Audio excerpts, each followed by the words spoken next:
এবং 86-এ যখন বিজ্ঞাপন দিলাম কাগজে একদিন যে নন্দিকারে ট্রেনিং হবে 6 মাসের, না তখন 6 মাস না, আরো লম্বা, অনেক লম্বা, তখন আনএন্ডিং ছিল ওটা। হ্যাঁ হবে। তাতে ওই ফুটপাতে বোধহয় 100 ইয়াং ছেলেপুলে এসে লাইন দিল। তখন তার থেকে বাঁচতে বাঁচতে আমরা জন 40-কে নিয়েছিলাম ইন্টারভিউ দিয়ে দিয়ে দিয়ে। এই 40 জনের মধ্যে গৌতম হালদার ছিল, দেবশঙ্কর হালদার ছিল, আর ওই দুজনেরই ইন্টিমেট বন্ধু সুভাষিস।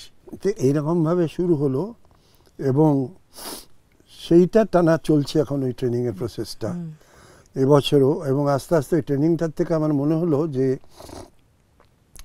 ইউথ অ্যান্ড চিলড্রেন এই দুদল খুব নেগলেক্টেড।